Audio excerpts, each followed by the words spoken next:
Hi, everyone. Good morning. We're going to get started. This is Tammy Halevi from PPS. I'm incredibly excited to welcome you all to Policies for an Inclusive Recovery in American Cities, a conversation presented by MasterCard Center for Inclusive Growth.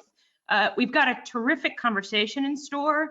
Please use the hashtag #InclusiveRecoveryUS to share with those who aren't able to join us. A few quick pieces of housekeeping.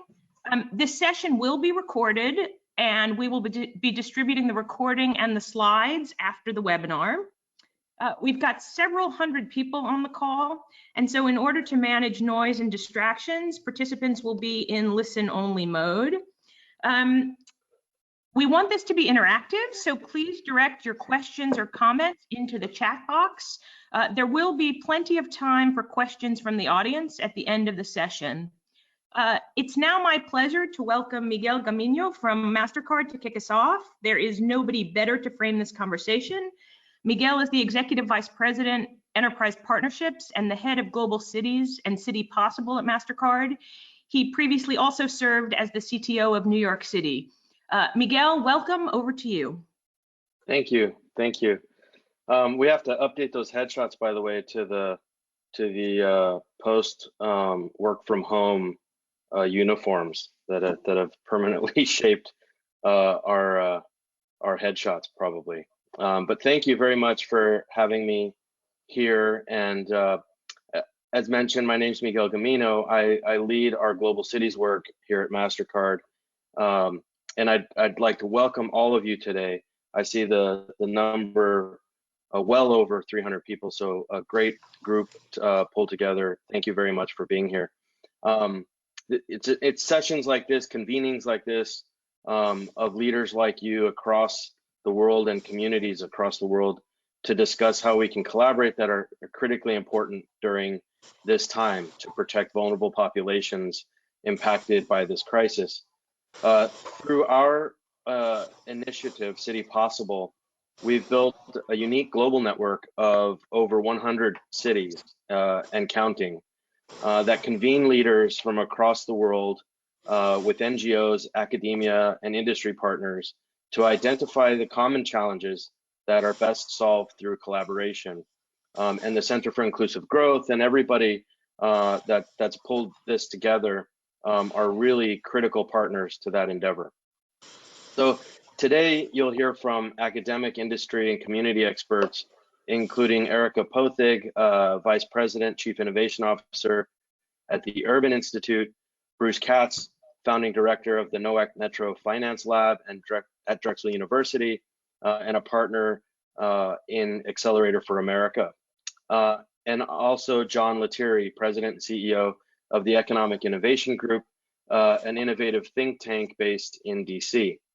And really quickly, before I turn it over to Marla, I just want to take a moment to address the importance of sessions like these. Again, the COVID-19 outbreak has raised a number of concerns around public health and increased exposure to physical and even cyber risks that potentially have devastating impact on residents and local economies.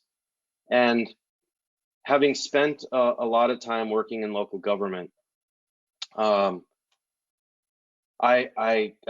grew to learn this very well, but this whole situation has been a stark reminder also that people at the end of the day live in communities and do so locally. So as an uncertain future continues to bring new challenges, state and local and national governments are on the front lines of addressing this crisis, but state and local governments have direct contact with the people impacted by this crisis in their communities every single day. And so it's more important now than ever that we leverage what we call the superpower of collaboration to lay the groundwork for strategies of recovery.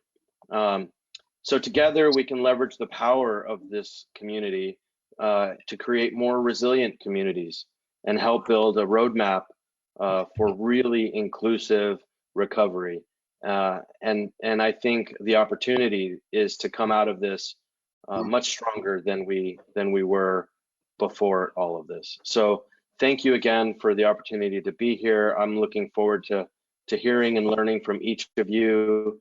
And I understand I'll have an opportunity to address questions or add additional thoughts later in the program. So with that, I'll turn it back over to you, Marla.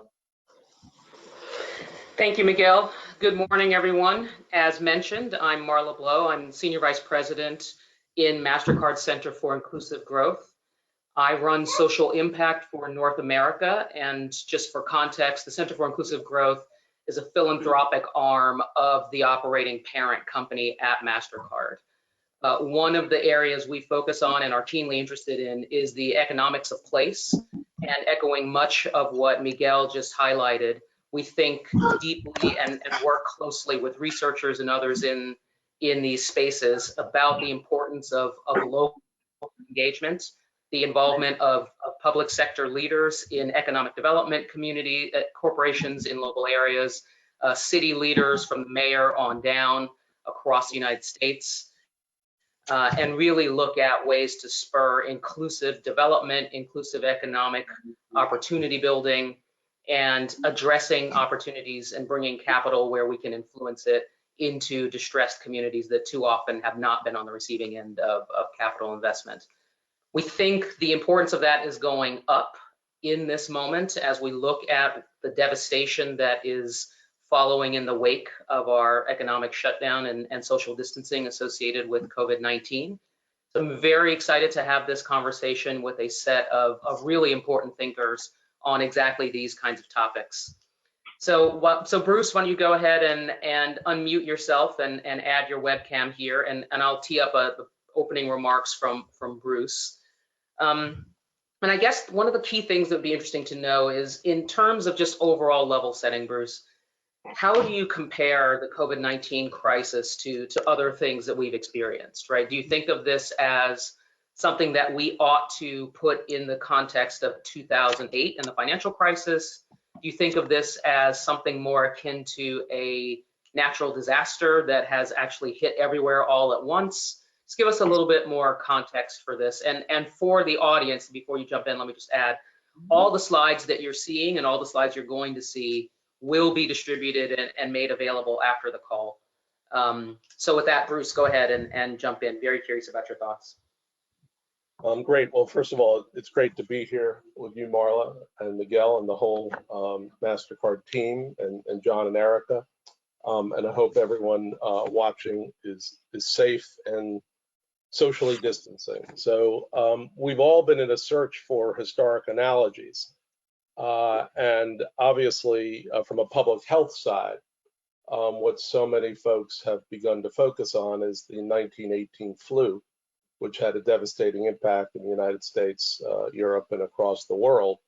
And as you saw in many of the analyses in our major media, there were many lessons from the 1918 flu, particularly on the public health side.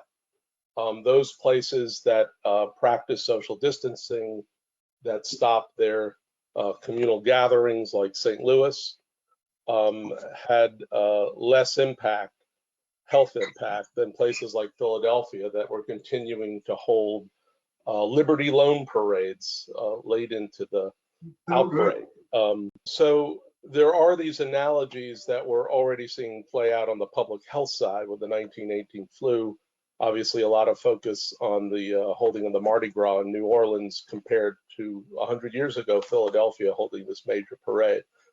With regard to the economic contraction, what is essentially an economic shutdown, it's really hard to find historic analogies like this. As the federal government began to respond to this, obviously they began to dip back into traditional disaster assistance programs, particularly at the Small Business Administration and at FEMA, the Federal Emergency Management Administration. But natural disasters are geographically contained and time limited.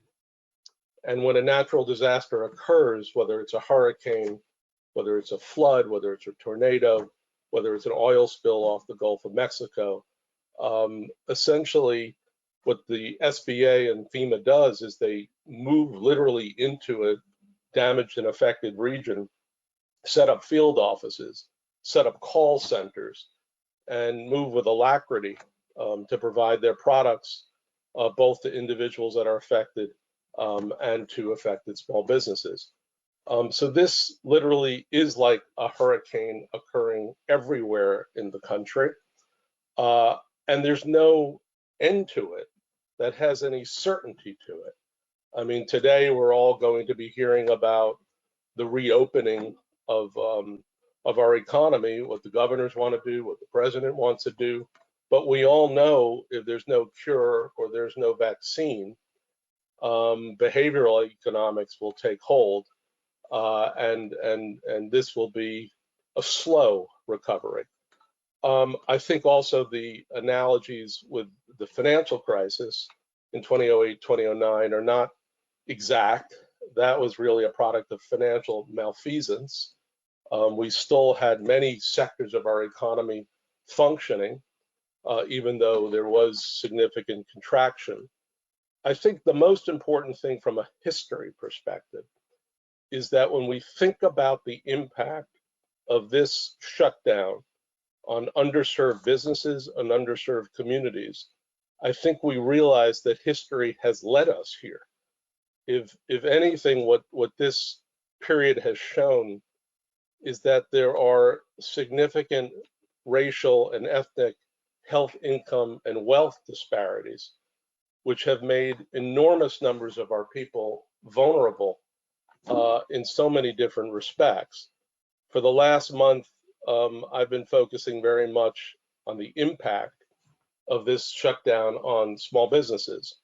And I think what this crisis has exposed is structural deficiencies that have deep historic roots in the ability of Black and Brown-owned business to access capital, to have an ecosystem around them, business support organizations, financial institutions, alternative lenders that understand their particular needs and are able to respond with products that are aligned to those needs.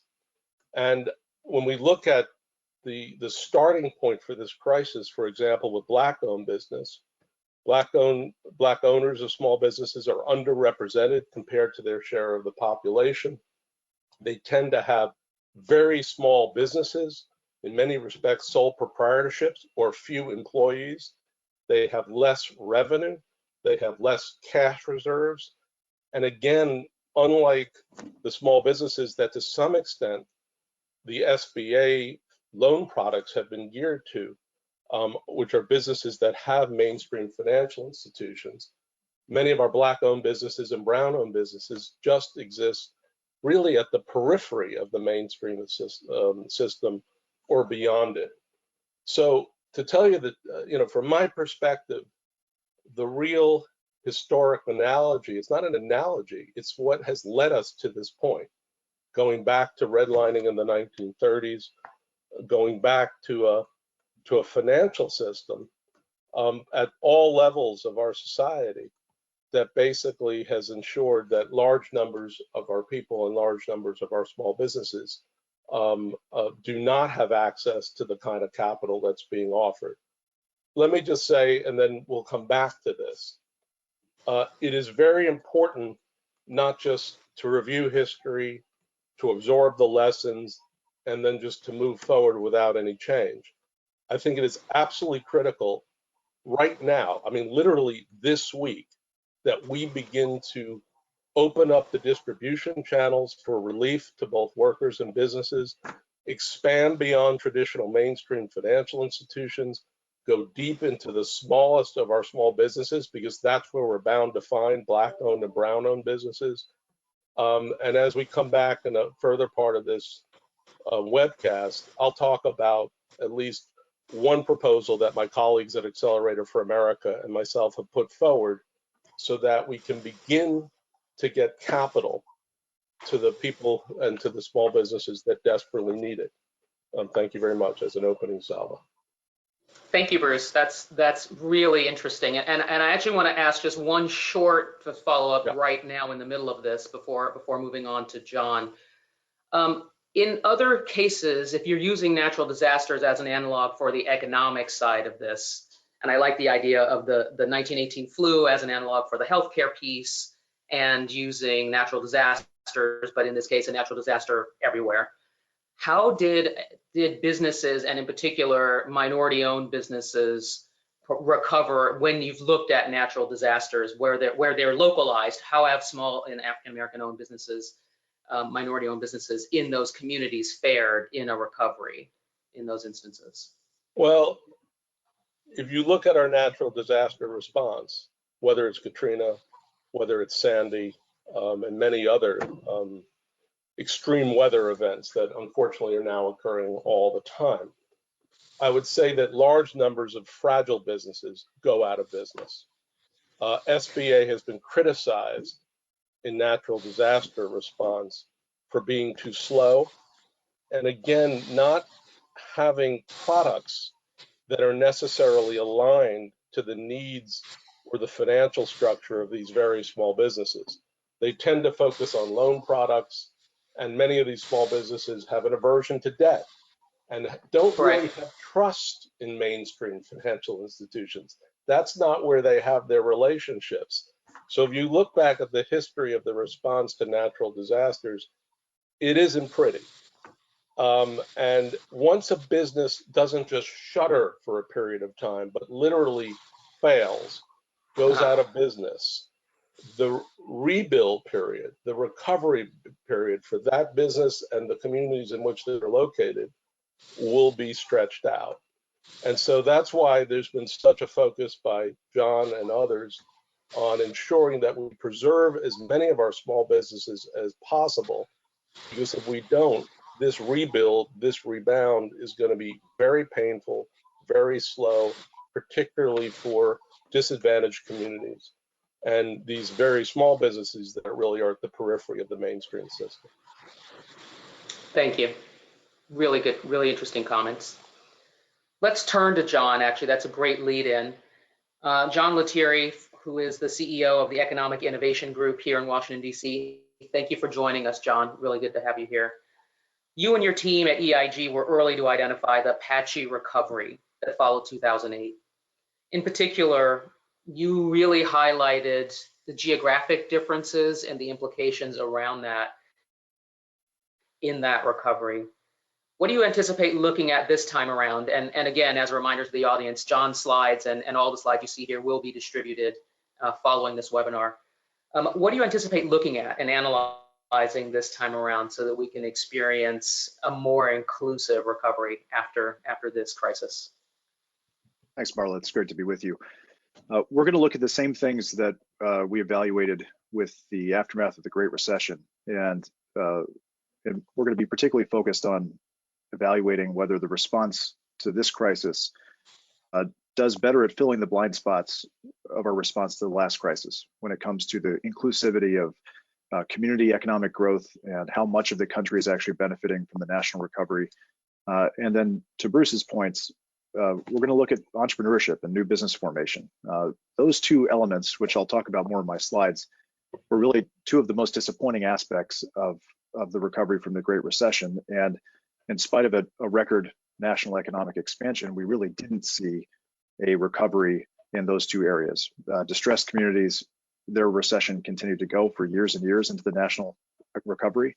And for entrepreneurship, we just experienced an extended period of a startup depression where new business formation hit its all-time low in the country and stayed near its all-time low in spite of all those other positive indicators that we're all used to seeing over the course of that record recovery. So I think it's very important, if we want to emerge from this crisis with a more inclusive economy, we have to learn the lessons of the past crisis and apply those lessons to a different type of playbook. And I think the part that's worrisome is that the features of the last crisis that made it so difficult for communities and entrepreneurs to recover are here with this crisis, but in a much more severe way. And so the response doesn't just have to be as good as it should have been last time, it has to be much better. So I think with that, I'll just go into my slides here. Just to set this up, again, the economy that we've just left, that ended with the COVID crisis, was the longest economic expansion in U.S. history. So it provides a good baseline for evaluating the question of how national growth translates to local economic prosperity and well-being, and whether national growth translates to is synonymous with an entrepreneurial and dynamic economy. And what we're going to find as we go to the next slide is that on both of those measures, the fact of a national expansion and a healthy national economy was not sufficient for translating into the kind of inclusive and dynamic recovery and local economies in particular that all of us should expect as part of a dynamic and growing national economy. So three key points. One, declining dynamism. We grew more static, less entrepreneurial as an economy. Workers are less mobile, less geographic mobility, and far less entrepreneurial behavior. Two, we saw a rapid concentration geographically of economic growth. So in the years following the recession, national growth was more dependent on a smaller pool of places than it had been going into the crisis, and a far more limited geography of growth than what we'd seen in previous recoveries. And then the diverging path theme. Elite communities over the last 10 years have really pulled away from the rest of the country. I'll show you some slides that really demonstrate this and quantify the degree to which that's been the case. But it's the elite communities pulling far away from everybody else, and it's the distressed communities at the bottom of the well-being spectrum that really never saw a recovery period. Their recession essentially has been ongoing. So that 20% of communities, as we define it, is on track to never recover its lost businesses and never recover its lost jobs from the past recession.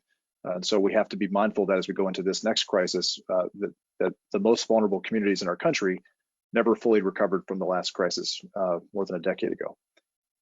So if we look just as a starting point at new business formation, you can see when you compare the first 5 years of the last 4 recessions and recoveries, just how out of step the last recovery was. In a smaller economy, in the 1980s, we produced nearly 500,000 new firms nationwide. By the 1990s, that had dropped, but still a very healthy number, over 300,000. That drops further. In the 2000s recovery, we arrive at nearly 100,000, a mere 100,000 in a much larger economy in the post-Great Recession period. We looked at the first 5 years of each of these because the early period of economic recovery after recession is supposed to be the most punctuated. It's supposed to be the most fast-growing period because after recession, you expect the economy to snap back and that post-recession period to be the most intense growth.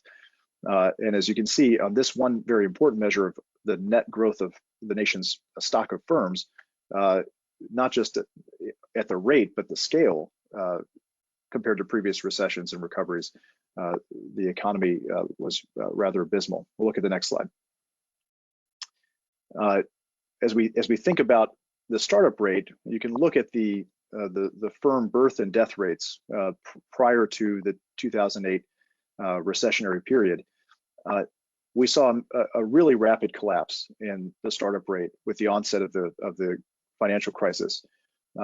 As one might expect, you'd expect during a financial crisis to have a steep drop in new business formation and a corresponding increase in business failure. So the Great Recession was the first time on record that more firms were dying in our country than were being born. Even during previous recessions, we had never seen that. There had always been a healthy gap. This was the first time that wasn't true, and it carried forward for 3 years that we had more firms dying than being born in our country. What's troubling is you can see that red line, the death rate drops off after the crisis subsides, but the birth rate of firms never comes back. So it hovers near that all-time low period and remains far below its pre-recessionary levels, even today in our latest data. So this is something we're going to look at closely as we go into the next recovery period. Next slide. So now let's look at the geographic concentration of new businesses.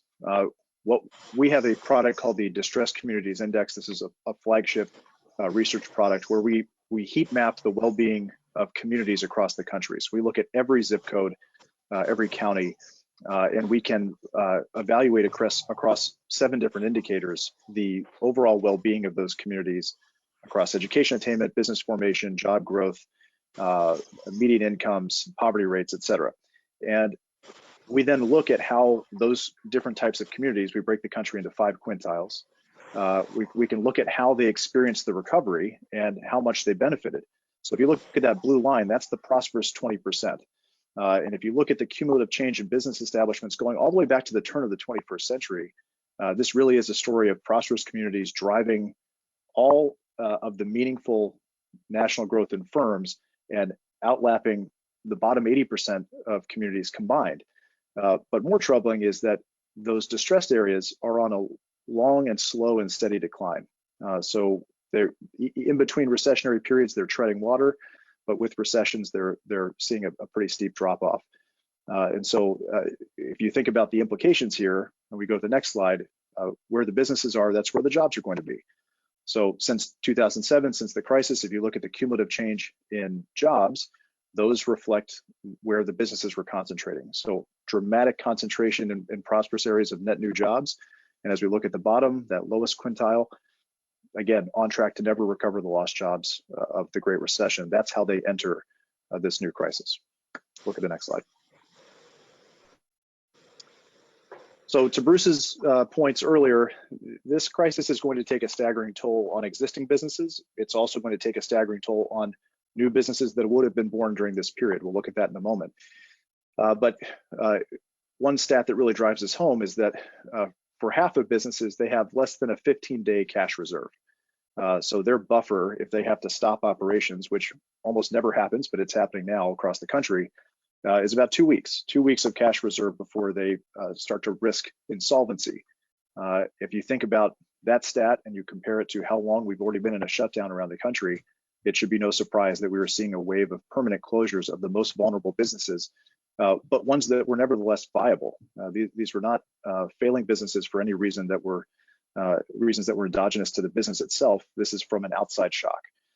And one of the casualties of shutting down local economies without any plan in place to deal with the fallout of that is that you're going to have a wave of small business closures simply because they've become insolvent against their different operating costs, which then translates to a wave of permanent layoffs, which has second and third order effects that are now rippling throughout the economy.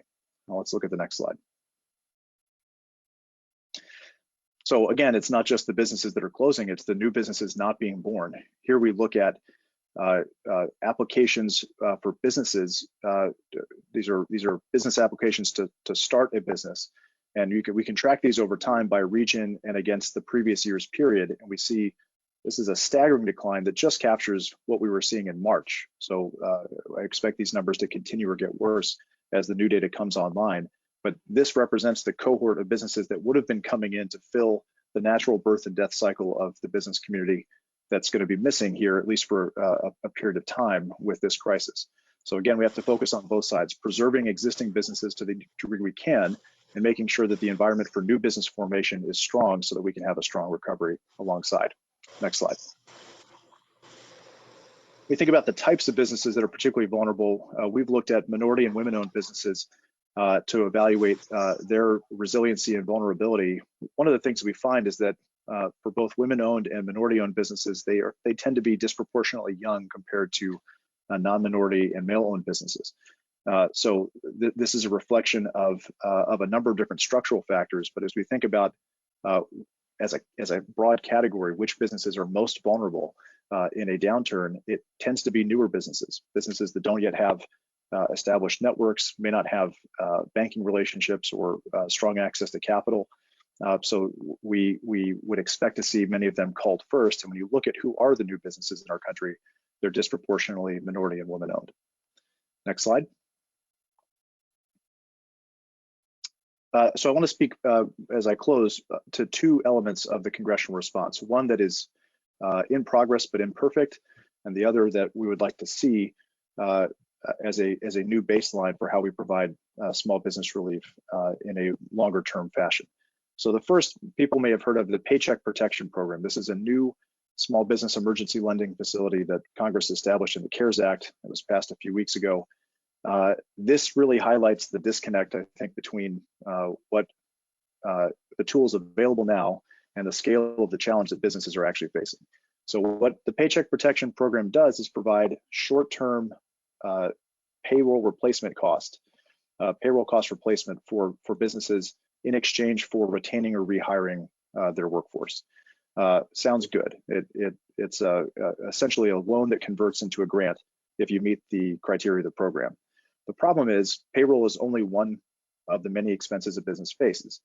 If you are in a shutdown situation where you can't operate, your revenue has dried up or completely evaporated, there's no demand for your business, you're not able to function, you don't just have a problem meeting payroll, you have a problem meeting your rent, your mortgage, your insurance costs, your inventory maintenance, supply chain. There's a whole host of things.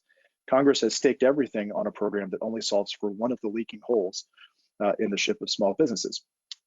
It's a good start. It's better than nothing, and it's a massive program. Just to put this into scale, the initial tranche of capital was $350 billion, and we're on track to draw that down, to exhaust those resources in less than 2 weeks from the start of the program. So the demand is enormous, and I would say it's probably 4 or 5 times easily that initial appropriations amount. So what can be done to fix this program and provide the short-term bridge that businesses need so that we can get to the long-term recovery and resiliency phase? Well, first we have to extend the program duration. It's scheduled to end at the end of June. Next, we need Congress to actually pass the funding that's commensurate with the scale of need. And in my view, that should be an unlimited appropriation so that there's assurance that this first come, first served program is not going to run out of money just because of demand. We need to increase borrowing limits so businesses have a longer runway to actually operate through a longer period of uncertainty. We have to extend the period of eligible loan forgiveness. So the loan forgiveness in this program is calculated based on the first few weeks after the loan commences, the first 8 weeks. We need to expand the pool of resources, but we also need to expand the pool of forgivable expenses. And we have to make the rehiring deadline contingent on when the loan commences. There's all kinds of mechanical details like this that currently don't work very well for the most affected businesses. And my concern is, and a concern shared by many others, that right now the program is structured to reward the healthiest businesses who need it the least, and it's structured to leave out or create the biggest challenges for the most vulnerable businesses. We'll go to the last slide here next. So what else can Congress do? We've called for a longer-term small business relief program that provides long-term 20-year plus fully insured loans that passes through the extraordinary borrowing capacity of the federal government, which can now borrow at essentially 0 rate, to pass that through to small businesses in the form of those long-term loans. So they can do more than just tread water. They can refinance their existing debt. They can improve their balance sheets. They can invest in capital improvements that will help their business emerge from the crisis more resilient and provide a lot of certainty through a program like this that will keep businesses in business, that will keep business owners from giving up and throwing in the towel rather than a slow bleed out over the next few months. So these are the kind of things that we're working on at EIG to try to surface better solutions that will provide a broader base of relief.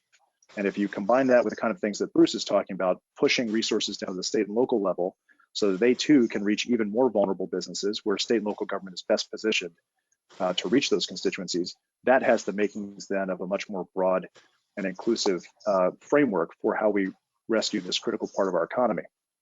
The last point, why does this matter? It's not just because we like small businesses sentimentally. If we want a strong recovery is predicated on how much of the business community we can save now so that there are jobs to return to and that there's a strong recovery the day after the crisis is over. We have to be realistic about this. This is a long-term proposition. It will not be over soon. The return to normal will not happen the day after shops reopen. And so if we want to keep these businesses alive, we have to have much stronger, much more comprehensive tools at a high level and a low level. So down at the local and state level, but it has to start federally because of the fiscal capacity of the federal government. So that's why this is so crucial. It's directly tied to the strength of the recovery, directly tied to the question I started with, which is how do we avoid the missteps of the past recovery? We can't avoid them without programs like this that are much more effective. So thank you, Marlon. Thank you very much, John.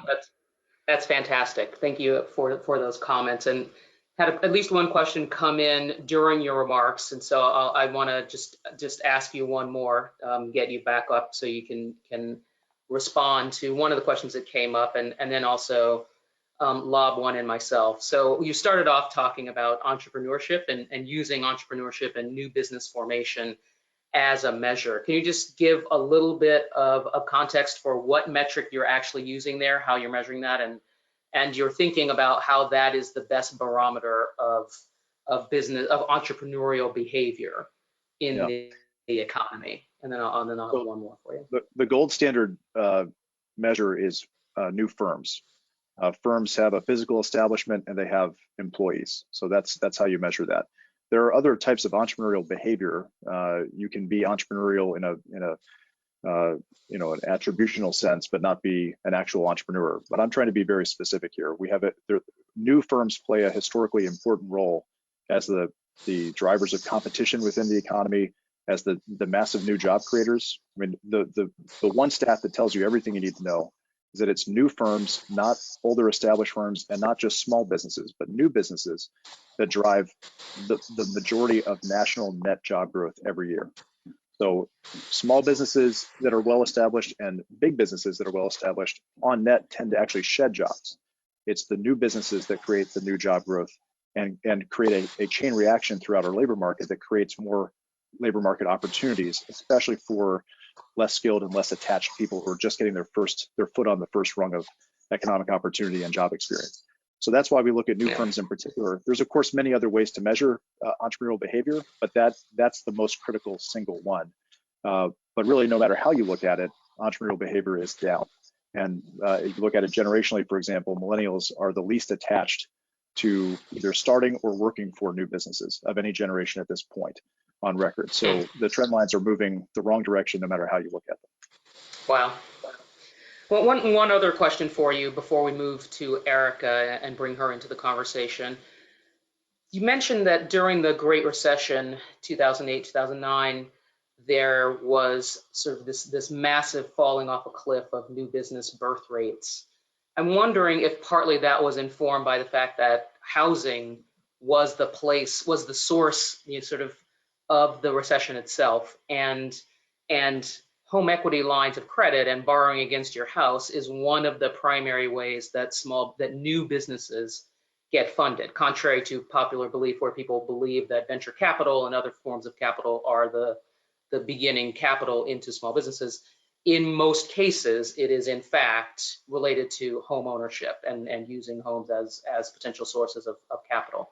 Do you think that was part of what drove that decline in dynamism and why that was particularly pronounced during that recession? And then if so, might that be different this time around? That's a great question. And you're exactly right. Home equity is one of the primary sources of startup capital. Home equity, personal savings and lines of credit, friends and family. Before you ever get to banks, before you ever get to angel capital, before you ever get to venture capital, certainly those are the primary sources for most new business funding in the earliest stage. And the nature of the Great Recession, the financial crisis and the housing market crisis attacked all of those primary sources at once. And so again, the decline makes sense. If you think about that assault on the primary sources of new business funding, at least for a period of time, you'd expect to see a decline in startup activity.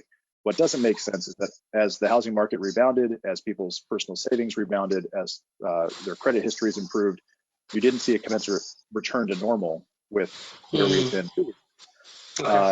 And so it's tough to predict.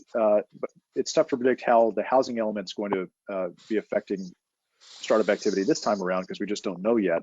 But there are other conditions that are present today that weren't present during the Great Recession that are equally severe, if not more so, and create a kind of frozen demand environment. If you don't have demand, there's no customers to attend to as an entrepreneur. So right now we're in this frozen state in the economy, and we also have a much slower growing population than we had 2 or 3 decades ago, and that also has been found by a number of researchers to contribute to less startup activity as well. So population growth tends to be a tailwind. Right now we have the headwind of the slowest population growth we've had in 100 years. So right now it's very hard to find a silver lining for entrepreneurs, either in the policy context or in the economic context. But we'll certainly be dealing with different factors today we were dealing with last time. It's just a question of how severe they are. Got it. Thank you. Appreciate that. Thank Great. you. We'll come back with follow-on questions. Let's turn to Erica. Erica is Vice President and Chief Innovation Officer at the Urban Institute. Erica, thank you for joining us this morning. Really look forward to hearing your remarks here as well. One of the things I really want to highlight is that you wrote a report in the past about inclusive recovery in US cities. You looked at whether and how an economic recovery can support inclusive outcomes. Please share your insights on how that applies here and what you think we ought to be doing and focused on in enabling that this time around. Great. Thank you so much, Marla, Miguel, and the MasterCard team for inviting this conversation at this time. I think lifting up the kinds of actions we can take at this moment is critically important, and I'm so pleased to be on this panel with John and Bruce. So this is research that we did and published in 2018, and it was really motivated by trying to understand how to be supportive of places like Detroit, who have had certainly these kind of slow burn distress periods, but are working intentionally on a recovery. And so we looked at history a bit to understand where that kind of inclusive recovery has happened in the past to help city leaders, both in the public sector, but also in the philanthropy and the civic and the private sectors, support that kind of inclusive recovery process. So next slide. What I want to talk about today is both quickly the lessons learned from that, a little bit, tiny bit about the methods. You're going to get this deck so you can look at those in fuller detail, but more importantly, what can we learn about this for the current COVID response and recovery effort. So next slide, please. So what is an inclusive recovery? Next slide. Inclusive recovery, as we defined it for the purposes of our research, is when a place overcomes economic distress in a way that enables its residents, especially historically excluded populations, so that can absolutely be communities of color, but it can extend to other kinds of populations as well, to share in benefiting from, because a lot of our narrative and a lot of our policy is about benefit. But we thought it was critically important to also look at the ways in which communities are enabling those populations to contribute to economic growth and centering their strategies on the kinds of Black and brown businesses that both John and Bruce have been talking about. So next slide, please. So when we looked at the research, what we saw was that the existing literature either focuses on economic recovery efforts or inclusive growth. But the concept of an inclusive recovery hadn't been fully defined or really examined. And we thought it was critically important to understand and bring new knowledge to the conversation to help local leaders figure out how to hardwire inclusion into their economic recovery plans and strategies, which is where we are today. So what are those actions that they can take so that future growth is broadly shared? And we want to be optimistic, notwithstanding the fact that this is going to be a long period of recovery. Next slide, please. So some key takeaways from our research. So what we found is economic health is positively correlated with inclusion, but economic recovery does not necessarily automatically lead to inclusion, which is all the more reason why we need to be very intentional in these decisions we're making, including the kind of allocation of resources that is happening at the federal level, but as those resources come to local levels, being very intentional about how those resources are distributed and deployed as well to better support inclusion. Next slide, please. And next slide. So we're going to just take you through very quickly a little bit about how we actually structured this. Just as backdrop, we created 4 indices, one on economic health, one on economic inclusion. Critically important to separate racial inclusion out, but then we have an overall inclusion. We looked back over 40 years at cities that were populations of over 100,000. Those include about 274 cities in the US, to identify those cities that have gone through a recovery process. Next slide, please. But also, so by recovered cities, we looked at those that had moved from the bottom third to the top half, and then of those which had actually improved on economic or racial inclusion. So quickly, the next set of slides just gives you a sense. Next slide, please. A sense of the economic health measures we use. Next slide, please. The economic inclusion measures we used. Next slide, please. And the racial inclusion measures we used to really tease these things apart, because they don't necessarily economic inclusion and racial inclusion don't always come together. And so we thought it was important to shine a light and disaggregate by race too. Next slide, please. So in our, next slide, please. So I said we looked at 274 cities. Of those cities, 23 recovered cities actually made gains in inclusion during a period of recovery in that 40-year period. So we looked at, to better understand the kinds of actions city leaders can take, we did a deep dive analysis into 4 of those places: Midland, Texas; Lowell, Massachusetts; Louisville, Kentucky; and Columbus, Ohio, to better understand some of the strategies that those cities took to advance a more inclusive recovery process. Next slide, next slide. So what are some of the lessons we can take for the COVID recovery process? So through our qualitative research informed by the quantitative analysis, we identified these building blocks for an inclusive recovery. Critically important that the community has a shared vision of where they are headed. As we can see in this time, public leadership is also very important for making some of these critical decisions about the distribution of resources. But they need partners from across sectors, and they need to create tables, I'm going to talk about that in a minute, that do leverage the insights and expertise and resources of other sectors as well. Bruce was one of the first people to really focus our sights on the importance of leveraging existing assets and intrinsic advantages for any kind of growth strategy, also critically important for recovery. And we need to think and act regionally. And I think in this moment, we are seeing the importance of that kind of regional thinking and action as we are moving resources around to address the COVID crisis. But it is really important that we also are building voice and power for those historically disadvantaged populations, and finding ways to do that is critically important to the inclusive recovery process. We need to reframe inclusion as integral to growth. That is harder to do and easier to say, but that it really shows up in the policies that we are making at this moment, which is the last point, which is the policy pillars of an inclusive recovery process, which I'll dive into now. So next slide, please. So I want to say a little bit about just 3 of those points that I think are important for the COVID moment. The importance of recruiting partners across sectors really requires building and sustaining tables at which people can listen and learn each other's language and develop better solutions. I think too often it feels too difficult to really understand each other, but these kinds of tables, which philanthropy have supported in many communities, are places that that kind of work needs to happen and can happen. And ultimately, I think the participants at those tables would agree that the solutions are better for it.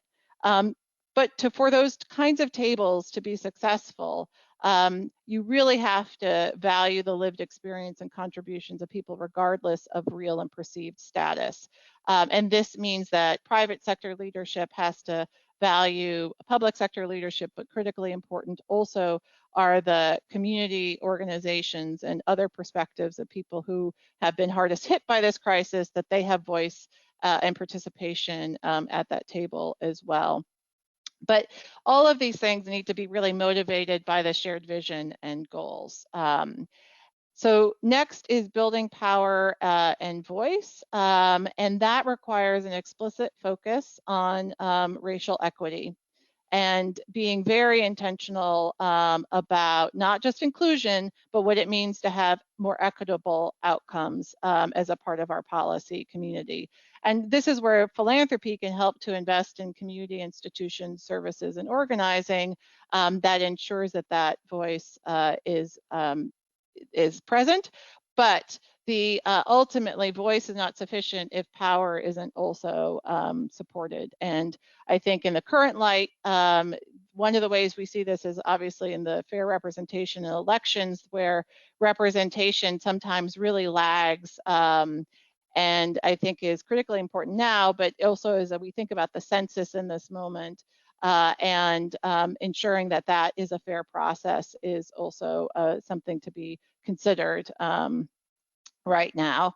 Next slide, please. And lastly, the 3 policy areas I just want to highlight in terms of what we've learned from the current moment, but what we'll need to focus on at the local level and really support local leadership in making some of these very difficult decisions. I think we've seen the critical importance of our digital infrastructure and the ways in which it has supported equitable access and the ways in which it's failing to support the kind of equitable access to education and learning opportunities. And as we come out of this crisis, one of the things I hope we've learned is how to make that kind of access to digital inclusion a critical part of any kind of inclusive recovery process, and what are the kinds of policies, both national, state, and local, and the ways in which the private sector can also support more equitable access to that digital infrastructure.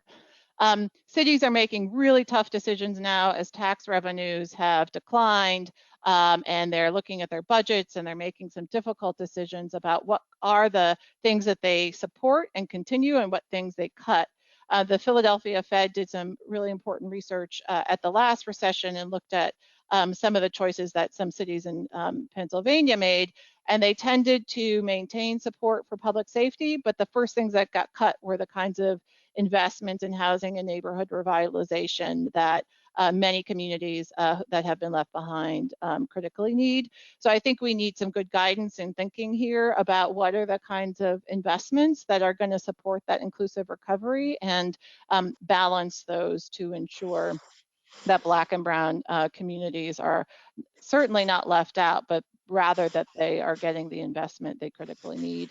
And then lastly, just like the last crisis, housing is at the core. Housing here is also at the core. It's critically important that people have shelter through the shelter in place period, but the absence of the ability to pay rent is going to have a big effect on landlords who need to pay lenders and those banks and their own solvency. And so I think we still need to think about how we preserve affordability of housing and enable people to stay in place, but also not lose sight of the supply constrained places that still need housing to grow. Thanks. Thank you, Erica. Fantastic thoughts, really insightful, and you raised a few really interesting points. Let me just ask one, and we are continuing to collect the questions that are coming in from the chat. So from the people in the audience, please do continue to send in questions, and we'll pose those to the panelists now. Before I turn the next question back to Miguel and get Miguel weighing in on the conversation here, just want to ask you, as you think about this moment in response to COVID in the middle of a pandemic, a health crisis, and an economic crisis, do you believe that now is an opportunity for us to really address some of the structural pieces of our economy and of the recovery in the way you described, using some of the tools that you described? Do you feel there's an openness at this moment? Does this lend itself to this kind of change and addressing these structural issues? Absolutely, and if not now, when? And I think the kinds of tools we need to be able to do that, some cities are going to be better positioned to do that at a local level because they already have equity plans in place. So they have a framework for thinking about the decisions that they're making in the moment under a lot of stress. They have already considered some of the equity frameworks that might be able to move us toward addressing those structural challenges locally. Other cities that don't have those frameworks in place might look to other places that do and think about how they could adopt them for the decision making they're making now. But I would say that that also obviously comes up to the national level and how some of the frameworks that the policies that are being crafted at the national level cascade to the state and the local level. And that it need to ensure that we are addressing those structural issues and those policies is also critically important. So ensuring for sure that we aren't having a disparate impact on Black and Brown communities. That's for one, that's do no harm, but how can we actually be enhancing of equity in our policies is also critically important. I would say from a research organization perspective, one of the ways we can hold ourselves accountable is to ensure that we're disaggregating data by race and ethnicity. Because too often we don't do that. And I think even in the COVID circumstances, we're seeing how important it is that the data is starting to get disaggregated. It's been disaggregated, but cities are starting to report, and cities and counties are starting to report the disaggregation. So we're seeing the disproportionate impact on the Black community in particular of the COVID cases and the COVID deaths. So we had challenges leading into this crisis. I think this is a potential moment for transformation too. Yep, absolutely. Thank you. Really interesting point about the disaggregation of data. Bruce, let me pose one of the questions to you that's come in and bring you back into the conversation here. We talked a lot about cities. Erica just laid out leveraging the assets that cities have, their intrinsic advantages, et cetera. Can cities save themselves during this, or should we be thinking about the role of the federal government, and how do you trade off between the two? I think it's an interplay, frankly, of the local and the federal.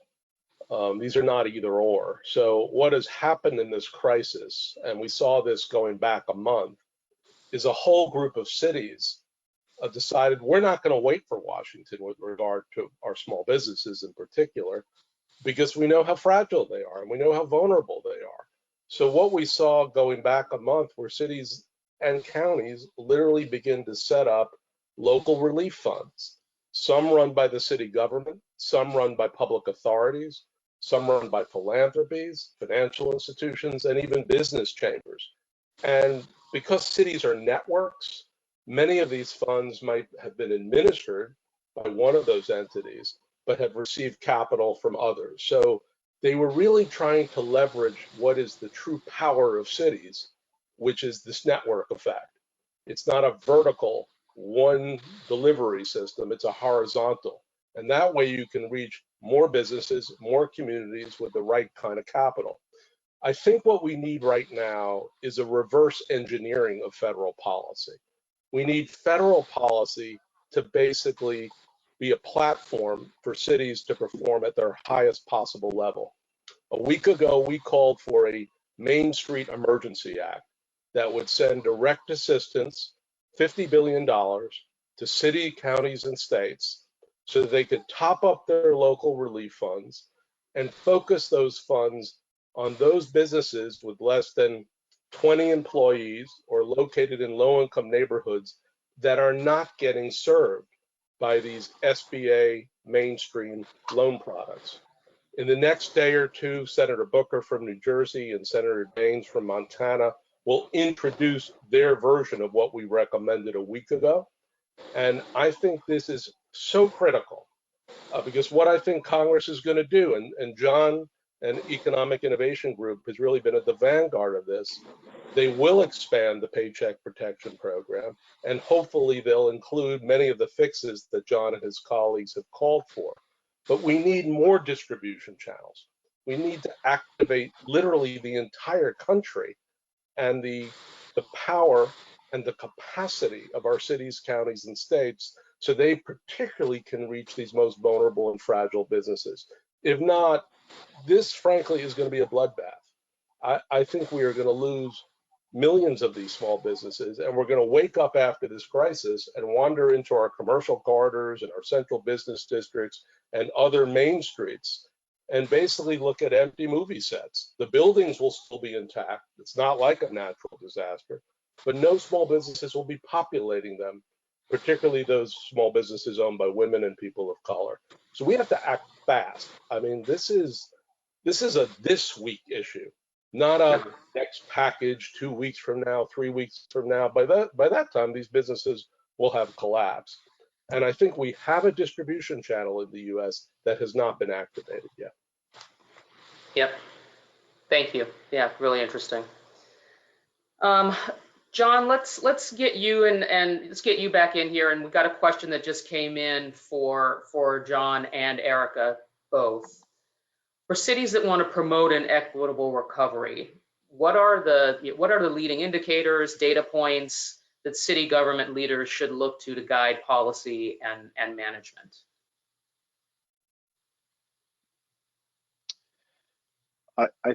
As we've been talking about, and sorry to emphasize the same theme as earlier and as what Bruce was just saying, but there is no possibility, I think, of an inclusive recovery without the inclusive resiliency of the existing small business community and of existing entrepreneurs. And so, unfortunately, we don't have we have unemployment figures that come out. It lags, but there's a regular cadence of those. It's much harder to pin down in anything close to real time the number of business closures that are going on. But that's something that state and local governments really must be closely attuned to. And those indicators are going to tell you a lot about the nature of the recovery. So to Bruce's point, this is not something where we should wait and see the results. We should be flooding the zone with tools that help prevent those closures.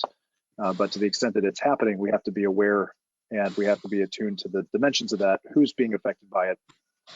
To Erica's point, we need to be disaggregating as much as possible to see which communities are being the most affected.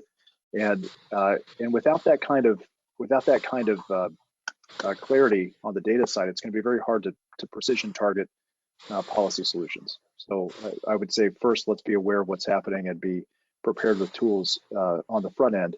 But as this unfolds, we need to be closely monitoring which communities are affected and how we can tailor solutions over time and be iterative over time. I think that's another one of the failings of the past recoveries, that we kind of gave up on the recovery effort once the national economy had turned around. And we forgot that at the local level, a lot of communities were still experiencing a crisis and that they still needed attention. And so that continued focus is really critical here. Yep. And I would just add to that, in my deck, you folks can see the specific measures that comprise the indices that we've constructed at the city level so that they can be used by city leaders to track. But I would highlight a few. I do think, really when you're looking at is this recovery inclusive, you have to look at these gap measures. You have to compare, and this is John's presentation, did this. There at a city level, there are some cities that took off, but a lot of cities lagging in the bottom. In the same way, in your city, you have to figure out what's happening at the top masking what's happening elsewhere on the distribution. So all the more important why this disaggregation is important, but why kind of gap metrics and comparing the gaps, like the homeownership gap, for instance, is important. But an early indicator is, looking at housing vacancy, home ownership, because of the role that housing equity plays for small businesses. That I think would be a critically important one. Unfortunately, in this last period, the Black home ownership rate is the same as it was in 1968. We have lost ground, not made up ground, and I think there's probably a strong connection between the small business starts and that fact. So I would put that out as one of the kinds of additional indicators where the data is more readily available and refreshed. Yep, great feedback. Thank you, John. I just want to ask a question that Bruce answered a moment ago in talking about the Main Street Emergency Act that he's been suggesting, and that's now potentially being taken up by one of the members or by a few members of Congress. John, you suggested some changes that might help with the PPP program that's out there. How receptive do you think Congress will be on the changes you're proposing to that? That's a program that's in progress now, and some part of it's already been defined, but you've suggested some changes. How have those been received, and how optimistic are you about getting some of those changes to materialize? Good question. With the caveat that these are things that are already too late, even if they get done today, for many businesses and for many of the workers whose jobs depended on them. I am increasingly optimistic that Congress is coming around to the scale of what's necessary. And it's not because of smart folks like the ones on this webinar, it's because the small business owners that they're talking to back home are universally frustrated and terrified of the situation that they're in, and are giving them real-time feedback about the existing tools, including PPP. And that is starting to sharpen the attention span of policymakers around a few key structural things that have to be done, in addition to new tools like the one that Bruce has proposed that fill gaps that the current programs just don't. And I think that's really important. There's not going to be a one-size-fits-all solution on small business or any business community when you think about the diversity that's involved here. So we have to be iterative, and we have to provide a menu of tools, and we have to be paying attention in real time. There's not, I think there was at first this sense of the CARES Act was $2.2 trillion. Let's sit back and see how it's working. There were parts of it that were basically too small and too late the day it was passed, let alone now 3 or 4 weeks later.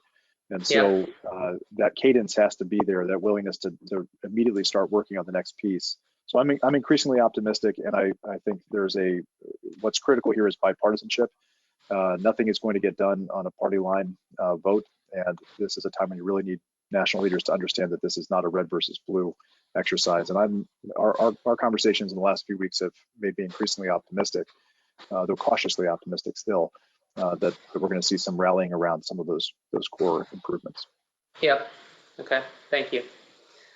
Miguel, let me turn to you and get some of your thoughts.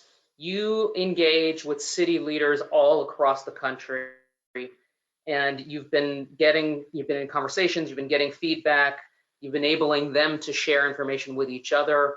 What are you sensing out of those conversations? What are cities and city leaders learning from one another and starting to gel around some common themes or even best practices, if we dare to use that language? Yeah, I think so. I had previously said, some things publicly that I think are just even more relevant now.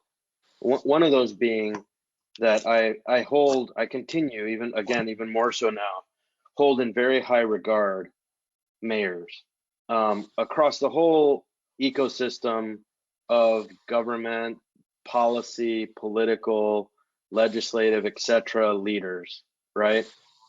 Mayors, I used to say, had to deal with global things like climate change and deal with local things like garbage collection, especially when those two things are related, right?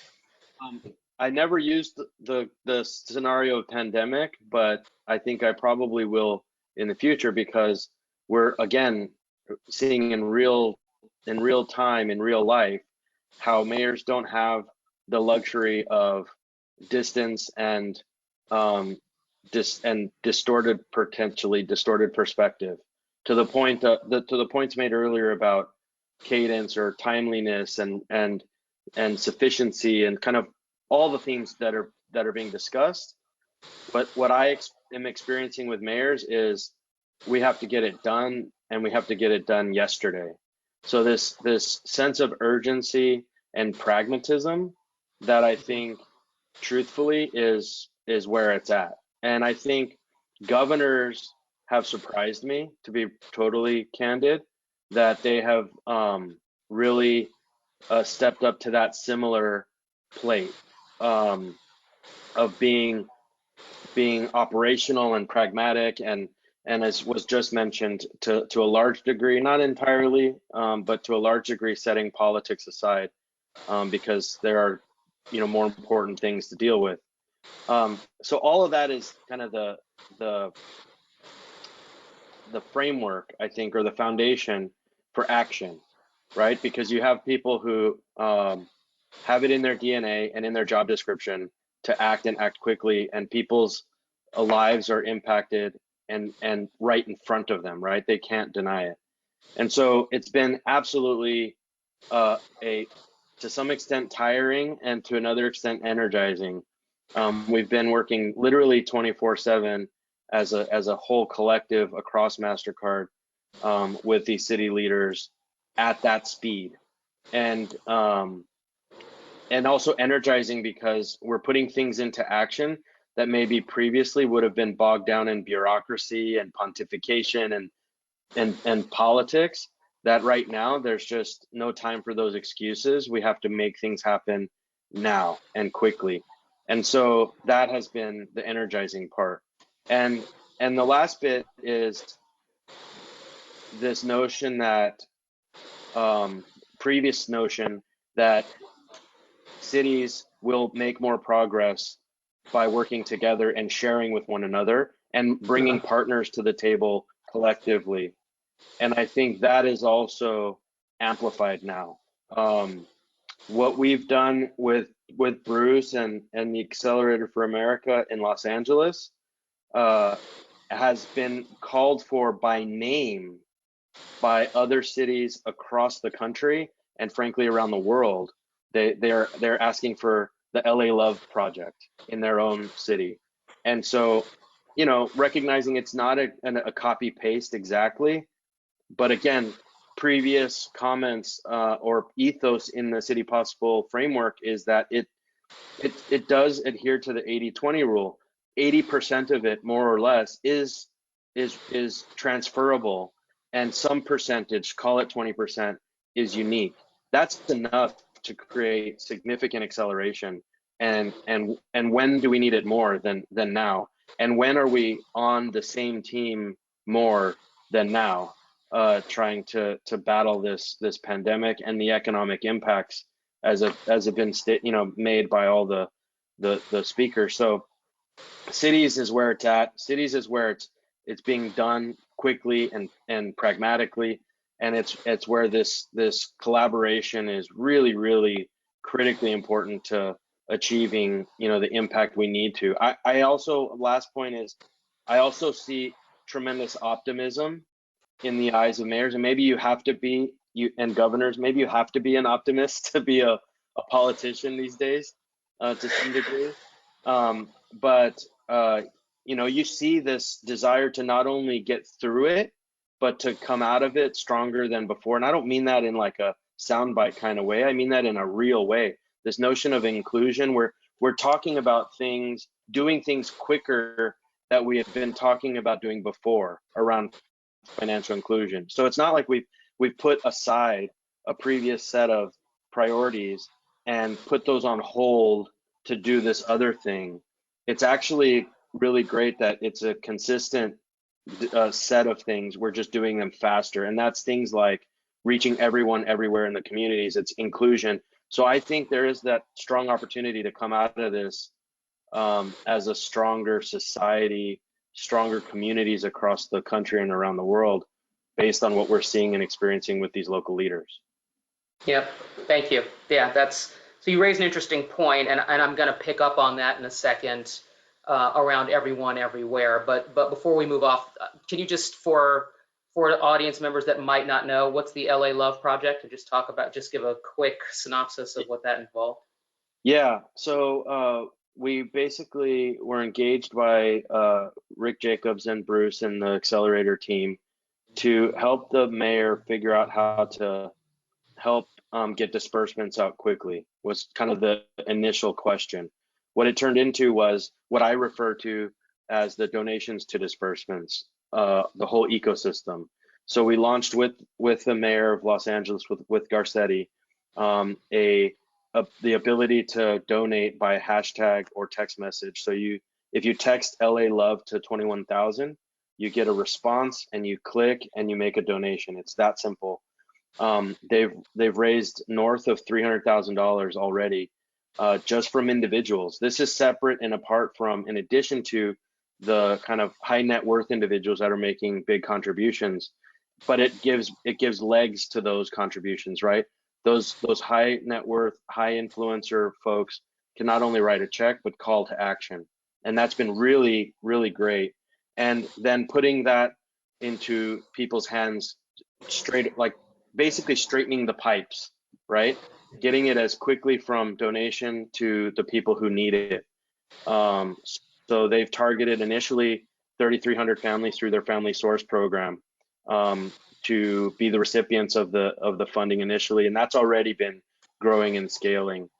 So it's both helping with the donations and the fundraising element, and then also getting that money into people's hands.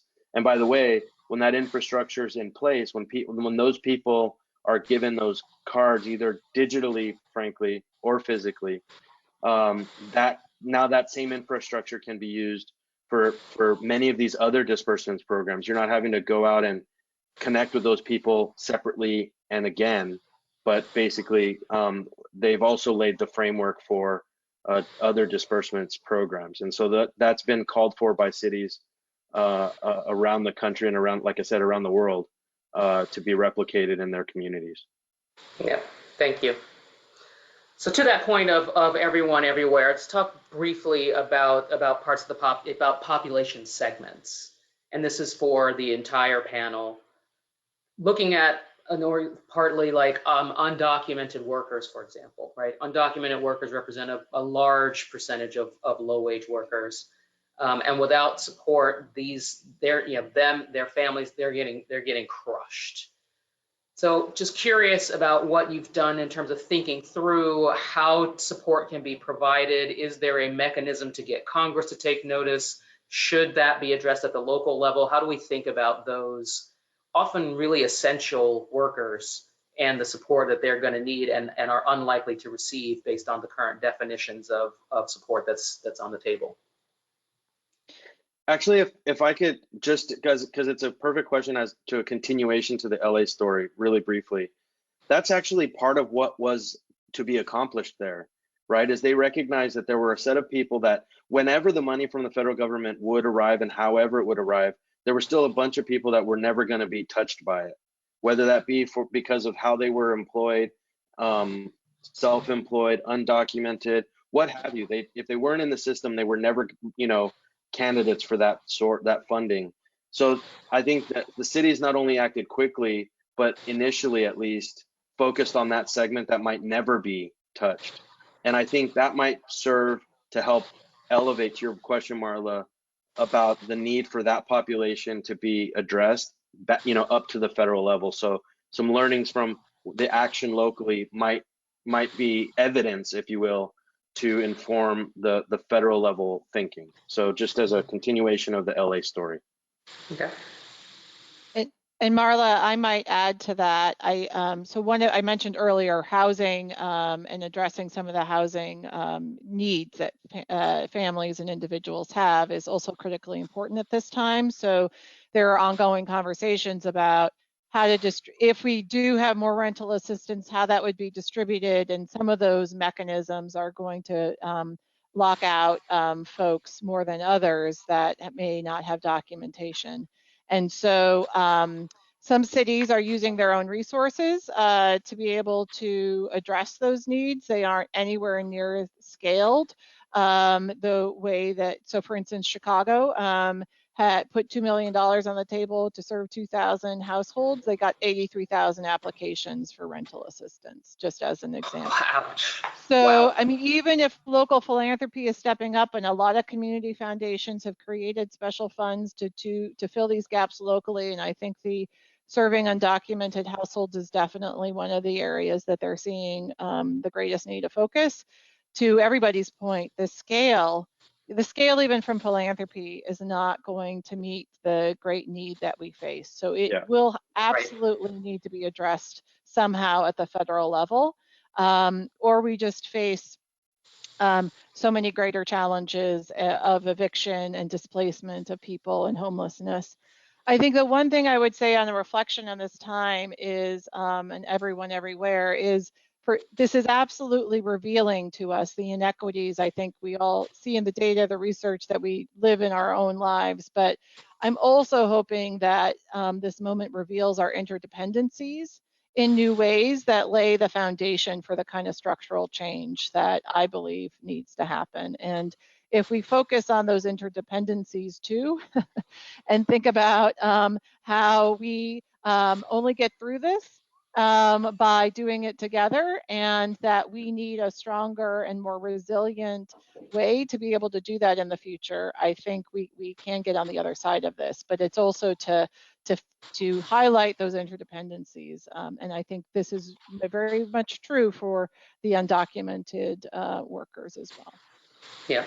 Marla, just one thing to add. I spoke to the head of an Hispanic chamber in a major US state last night. This is an issue of trust. If we're going to talk about undocumented workers, and if we're going to talk, frankly, about underserved businesses, particularly in Latino communities, they need capital to flow through their cities, their counties, and their states. Those are the entities, those are the agencies that they have trust relationship with. They do not have it with the federal government for all the reasons that everyone on this webinar knows. And so we need to be opening up all these distribution channels. At the end of the day, for medium-sized businesses in the US who have a friendly banker, they will be fine, because they will be the ones who receive the kind of loan assistance and other assistance that the federal government is offering. For the most vulnerable and the most fragile businesses and communities, we need to be sending the right kind of capital to the right places. So let me stay on that thread, actually, Bruce, and ask you, what other pieces of infrastructure might be missing in communities of color? So if there's lack of trust for the federal government, so let's call that a missing piece, a banker, a friendly banker, some kind of access to some capital source, that's a piece. What else, right? And what are the structures that are being used to replace that, where they are, for populations where that might be absent? Well, the immediate issue is, of course, the digital divide, because when all school children go back to be homeschooled, obviously that digital divide is experienced every day. But also businesses do not have technology platforms so that they can reach customers who are not able to walk through their doors. So we need a surge in digital infrastructure as we move to the infrastructure part of the recovery. I would also say, and this is another historic analogy, we are going to see millions of people go into community colleges and workforce development programs in the aftermath of this public health crisis. That should be paid for by the national government. If we're smart, we can use that skills training around entrepreneurialism, around obviously technology and computer and computation skills, all the jobs that have the potential to grow in the aftermath of this crisis. We're going to need a fundamental upgrading of skills. We have an old, creaky trade adjustment system. We have a very fragmented, balkanized workforce development system. That system is going to have to basically grow in enormous capacity, particularly at the local and the county level, to meet what will be millions of people out of work for a long period of time. Yep. So John, let's bring you back into the conversation and hear a bit about whether there are other creative ideas, and actually one clarification on the PPP program. You mentioned rent payments and utility payments, et cetera. Are those eligible for expenditures for the PPP or not? Just wanted to make sure that we have the right understanding there. And then, are there other creative ideas? Your group is always coming up with innovative approaches to this. Other ideas you're thinking about as a way to address this in the recovery? On the PPP question, the covered expenses are rent, utilities, payroll costs, and mortgage interest. That's what the current bucket looks like. However, the main benefit is forgiveness, loan forgiveness. And the SBA, in implementing the program, has set a hard cap on non-payroll costs for the purposes of loan forgiveness. So essentially, if you have no way to meet your other expenses, and you don't have a need for maintaining the same type of payroll because you can't operate, PPP is not really providing much of a solution. You can't having payroll replacement's no good if you can't make rent, is the simple way of saying this. Right. So if you're going to go out of business because of that challenge, that highlights the limitation of the PPP structure. But there are broader, it's more than just payroll that's technically covered. It's limited in how it can be used.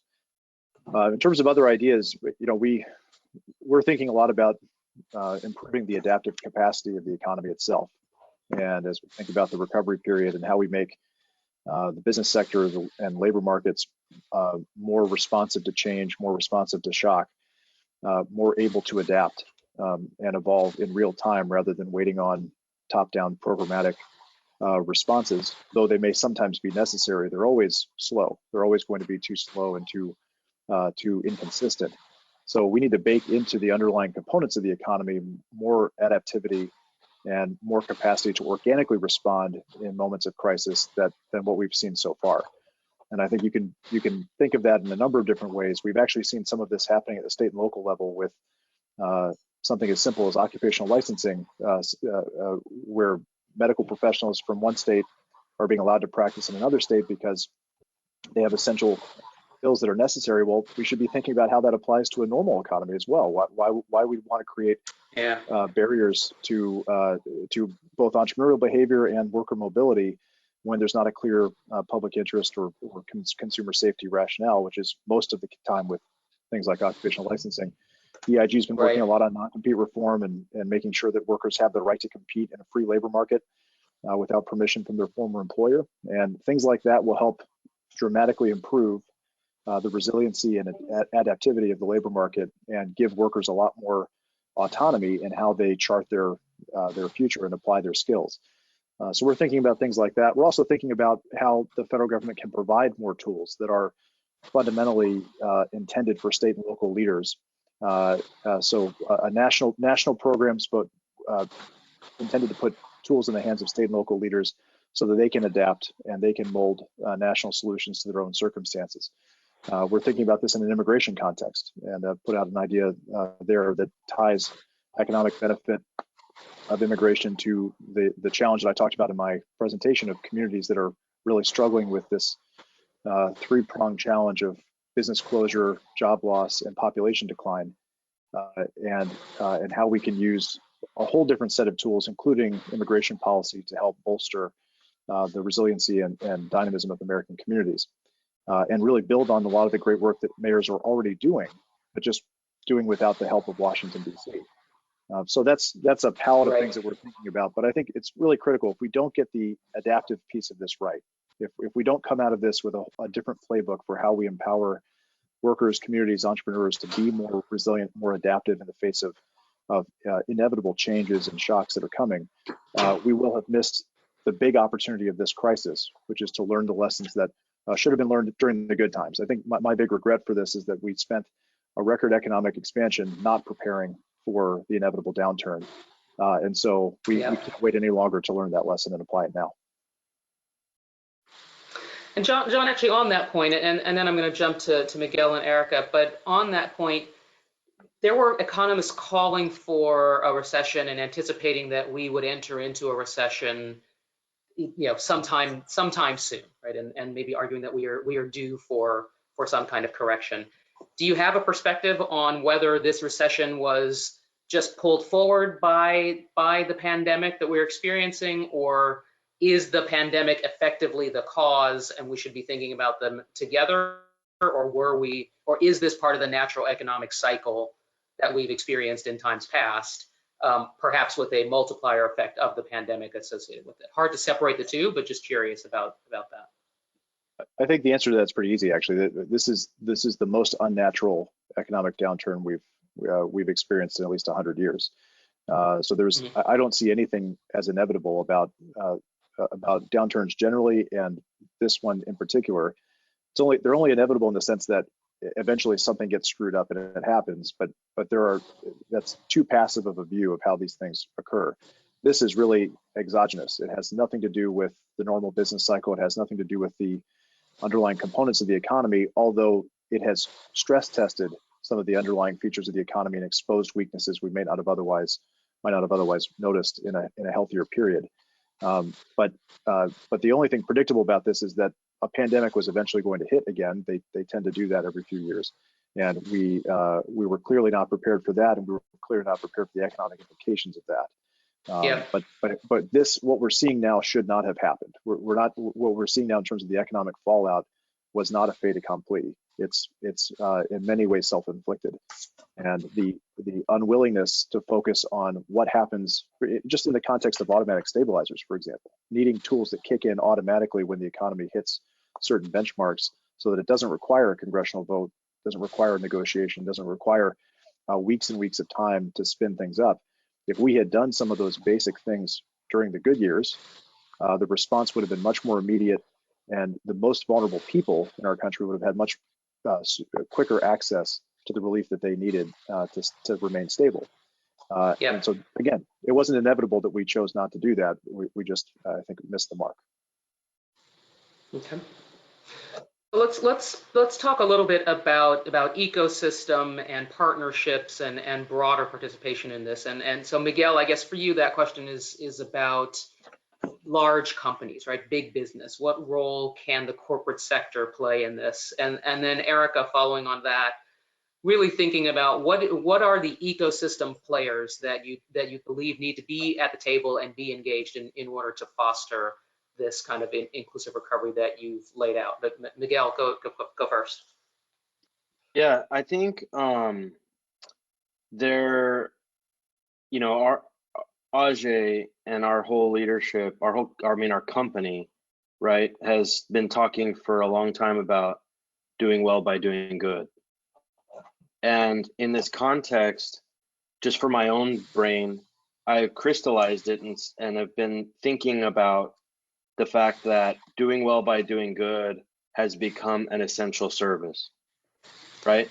That I think large companies can certainly make financial contributions, but the ones that I'm seeing, at least in my line of work with local state governments, the ones that are making real impact have an infrastructure and a culture, if you will, of thinking about how doing good in any scenario, including this one, is part of the business, is part of the strategy, so that assets are not, that assets are already kind of prepared and aimed at those sorts of outcomes. So we already had the Center for Inclusive Growth. We already had City Possible. We already had, a bunch of the, financial inclusion strategies. Like I said in my other remarks, none of that has been set aside so that we can now dedicate our energy to do something different. All of those things are just being amplified and mobilized even further.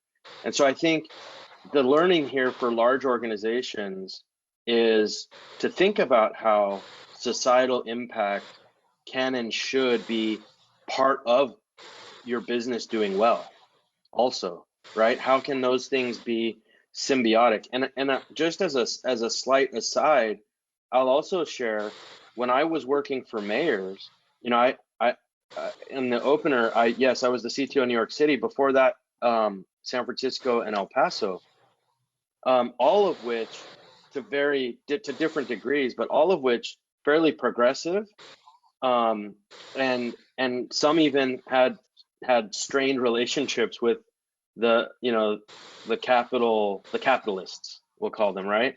Mm-hmm. And even back then, to be just full transparency, even back then, I used to tell those mayors that I worked for, hey, listen, it's good for us to get the private sector not just bought into it or contributing cash or philanthropy to our endeavors, but to get them bought in and contributing in a way that is good for them, because when we're no longer in office and we have to pass the power of the pen to the next administration, the guardian of the legacy of the social impact is going to be the private interests of the private sector partners, right? And so that's a way of enduring the social impact that we were setting out to accomplish. So again, that's a conversation I had way before we were ever thinking about a pandemic. But what's the saying? It's just even more true now, right? It's just my comments aged well is the unfortunately, right? So that's, I think, the way that companies can not only act and engage now beyond just the philanthropic dollars or the CSR, but also think about how that gets built into their business plans and their strategy and their viability even in the long term. That would set us up, to John's point. I think that would set us up in better preparation for whatever happens next, whether that be pandemic, natural disaster, whatever it is. I think that's a lesson to be learned here also. Yeah, thank you. So I'm conscious of the time. So Erica, let's hear from you quickly on that one, and then we'll give the final word to Bruce on questions of economic participation by communities in this recovery and wealth creation that you might have been thinking about, and then we'll wrap up. But Erica, please, ecosystem Great. participation. Yeah, just quickly building on some of what Miguel offered. I do think having that trusted institution who helps set the table and convene everybody is critically important to a healthy ecosystem. And in some of the work we've been doing across the country, sometimes that's a community foundation, because one of their roles in the community is to convene the various partners and bring them together across the private sector, the public sector, the civic sector, community organizations. So they can be a really important part of that ecosystem. I would say and Bruce has written about this, in some regions in some parts of the country, they have, in addition to like a chamber of commerce, they have a group of civically minded business organizations that focus on policy issues and are increasingly adopting a focus on equitable development. And I would sort of add to that inclusive recovery. So whether it's Itasca Project in the Twin Cities, or the Greater Washington Partnership in the Washington, D.C. region, or the Civic Committee and Civic Consulting Alliance in Chicago, these are business organizations that are really offering some of their expertise. And like the case of the Civic Consulting Alliance, one of the things they do is they're actually providing pro bono support to the public sector to strengthen it in responding to major challenges. So I think one of the things that we see in Louisville with their 55,000 degrees challenge, philanthropy helped set the table and said, our goal is to create 55,000 more higher ed degrees, and everybody come with your solutions. And that really unleashed a series of creativity where businesses figured out interesting things they could do in the context of their own business, and educational institutions came up with their strategy, and public sector the same. I think having that table convened by a trusted party, and sometimes that's an individual leader, but sometimes it's an institution, is a critical part of that ecosystem. And I'm seeing across the country ways in which community foundations have been stepping up in the response efforts. It will be interesting whether that carries forward into some of the recovery efforts as well. Thank you. And Bruce, you get to close us out here, and then we'll turn it over to Rhett for final comments. Well, thanks, Marla. And again, it's great to be with you, and it's great to be with John and Erica. I think you can't think about what's happening here. We started this crisis with deep geographic, racial, and ethnic disparities on income, health, and wealth, and they're going to get worse. They're going to get worse because of what's happened here. This is an economic shutdown. This is not an economic contraction. And so I think we've got to basically supersize our local relief efforts today. I mean, this is not about waiting for negotiations to be finalized. I think there is a distancing between Washington and the rest of this country as to what's going on. It's desperate, it's urgent, do it, and open up more channels. As we move to the next phase, we have to fundamentally upgrade skills and education. We need a surge of millions. This is the GI Bill again. I mean, we have to get that kind of resources so people can have the capacity to enter into the workforce again. I think we're going to need new business models. As businesses die, they're not going to come back to life all of a sudden. We're going to need more collective platforms to repopulate our main streets, our commercial corridors, our downtowns. And some of these can come out of Northern Europe because they're tried and true, and they've been used literally for centuries with the guild model. And finally, we're going to need institutional transformation at the local level, across cities, federalist and federal. We probably will end up with a Department of Pandemics and hopefully with the kind of automatic stabilizers that John's talked about. But I think every level of our government, every layer of our society has been found wanting here. And so we should use this period to get to really what Erica was describing. How do we build institutions with capacity, capital, and community standing to drive inclusive growth and development? That is not just rhetoric. Devil will be in the details here. So this is a brutal period for our country, and hopefully we'll be able to come out of it with some, not just resilience, but with collective will to drive the future. Thank you. Brett, we turn it over to you for a final word here in the last minute or so, and say thank you to all the panelists for participating. It's been a fantastic conversation. Yeah, thanks so much, Marlon. Thanks to the MasterCard Center for Inclusive Growth team and all the panelists, John, Bruce, and Erica, for letting our small but mighty team at Public-Private Strategies be a part of the conversation. I heard a lot of interesting things today, but mostly walking away with hopefully some optimism. I think, we heard that now is time more than ever for collaboration and leadership, both in the public space, but also in the private sector. We heard about how there's a role for every level of government, local, state, and federal to play. We heard a lot about the importance of small business, something that's really important to us and the team at Public-Private Strategies, both how we protect current businesses, but also how we seek to grow new businesses, particularly for business owners of color, and support that. And then finally, I think we heard a lot about an opportunity to learn and sort of be prepared, and lessons that we didn't learn during our period of great economic growth, but opportunities to really sort of look forward. But most importantly, I think we have a moment here, a moment for all of us on the phone and so many of us who joined today. Many of us are privileged to be able to join this webinar. There's lots of folks who are having to get up and go outside their homes today. And so I think it's incumbent on so many of us to really take up the mantle and do what we can to be responsive to those of us who are less fortunate in our country. So thanks everyone so much for joining. We really appreciate the opportunity to be a partner with this today. Just wanted to quickly wrap up and let everyone know, of course, we will send the slides out. And of course, if you have any questions, comments, or anything, please feel free to email Colin on our team. We can get you connected with any of the speakers or the speakers' organizations. And with that, this is now the end of the webinar.